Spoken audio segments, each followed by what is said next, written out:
ZEE5 ಇರುವಾಗ ನೀವು ನಿಮ್ಮ ನೆಚ್ಚಿನ ಶೋಗಳನ್ನ ಎಂದಿಗೂ ಮಿಸ್ ಮಾಡಿಕೊಳ್ಳುವುದಿಲ್ಲ. ಅದು ಸಂಪೂರ್ಣ ಉಚಿತವಾಗಿ.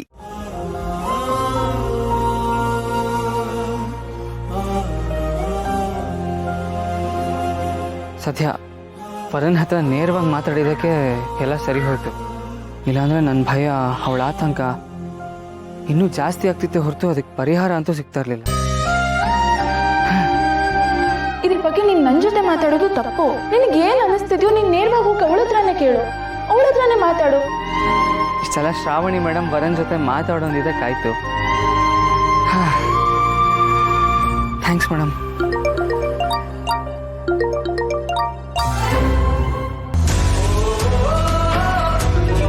ಇದೇನಿದು, ಶ್ರಾವಣಿ ಮೇಡಮ್ ಬಗ್ಗೆ ಮಾತಾಡಿದಾಗೆಲ್ಲ ಒಂದು ಎದುರುಗಡೆ ಇರ್ತಾರೆ, ಇಲ್ಲಾಂದ್ರೆ ಫೋನ್ ಮಾಡ್ತಾರಲ್ಲ. ಹೇಳಿ ಮೇಡಮ್. ಸುಪ್ಪು, ಏನ್ ಗೊತ್ತಾ, ನಾನು ನಿನ್ನೆ ರಾತ್ರಿ ನಿದ್ದೆ ಮಾಡಿದವಳು ಇವತ್ತು ಬೆಳಗ್ಗೆನೆ ಕಂಡ್ಬಿಟ್ಟಿರೋದು. ಒಂದೇ ಒಂದ್ ನಿಮಿಷನೂ ಯೋಚನೆ ಆಗಿಲ್ಲ ಗೊತ್ತಾ. ನಿದ್ದೆ ಬರ್ದೆ ಒದ್ದಾಡ್ಲೂ ಇಲ್ಲ. ಇಷ್ಟು ದಿನ ಸರಿಯಾಗಿ ನಿದ್ದೆನೆ ಬರ್ತಾ ಇರ್ಲಿಲ್ಲ. ಒಂದಲ್ಲ ಒಂದ್ ಯೋಚನೆ ತಲೆಯಲ್ಲಿ ಕೊಳಿತಾನೆ ಇರ್ತಿತ್ತು. ಹಾಗೆಲ್ಲ ಹೇಳ್ಬೇಡಿ ಮೇಡಮ್, ಎಕ್ಸಾಮ್ ಹಾಲಲ್ಲೇ ನಿದ್ದೆ ಹೊಡೆದವ್ರು ನೀವು. ಸುಬ್ಬು, ಸಾರಿ ಹೇಳಿ ಮೇಡಮ್.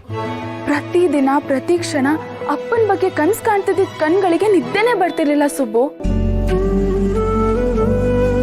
ನಿದ್ದೆ ಬಂದ್ಮೇಲೆ ಬೀಳೋ ಕನ್ಸುಗಳಿಗೂ ನಿದ್ದೆ ಮಾಡಕ್ ಬಿಡದೆ ಇರೋ ಕನ್ಸುಗಳಿಗೂ ತುಂಬಾ ವ್ಯತ್ಯಾಸ ಇದೆ. ಆದ್ರೆ ನಿನ್ನಿಂದಾಗಿ ನಾನು ಕಂಡಿದ್ದ ಕನ್ಸುಗಳೆಲ್ಲ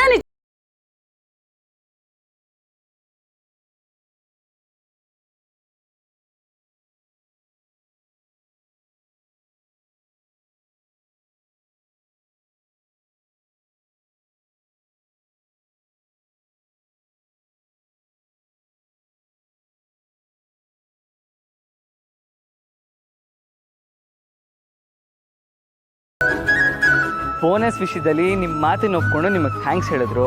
ನಿನ್ನೆ ಆಗ್ತಿದ್ದ ಅವಮಾನ ತಪ್ಪಿಸಿ ನೀವು ಮಾತಾಡಿದ್ದಕ್ಕೆ ನಿಮ್ಮನ್ನು ಅಪ್ಕೊಂಡು ನಿಮ್ಮ ಹಣೆಗೆ ಒಂದು ಮುತ್ತು ಕೊಟ್ಟರೆ ಕೊಡ್ಬೋದು ಮೇಡಮ್. ಸುಬ್ಬು, ಹಾಗೇನಾದ್ರೂ ಆಗ್ಬಿಟ್ರೆ ನಿನ್ ಹೆಸರಲ್ಲಿ ಅಭಿಮಾನಿ ಸಂಘನೇ ಕಟ್ಬಿಡ್ತೀನಿ ಕಣೋ. ಅಯ್ಯೋ ಮೇಡಮ್, ನೀವು ಒಳ್ಳೆ. ಸರಿ, ಈಗ ನನಗೆ ಟೈಮ್ ಇಲ್ಲ. ನೆನ್ನೆ ನಡೆದಿದ್ದ ಪ್ರೋಗ್ರಾಮ್ನ ಸೇವ್ ಮಾಡ್ಕೊಂಡು ಅದರಲ್ಲಿ ಒಳ್ಳೊಳ್ಳೆ ಫೋಟೋಸ್ ತೆಗೆದು ಅದನ್ನ ಪ್ರಿಂಟ್ ಕೊಡ್ಬೇಕು. ನಾನು ಆಮೇಲೆ ಮಾತಾಡ್ತೀನಿ ನನ್ನ ಹತ್ರ. ಸರಿ ಮೇಡಮ್. ಸುಬ್ಬು, ಒಂದೇ ಒಂದು ನಿಮಿಷ. ಹೇಳಿ ಮೇಡಮ್. Thank you.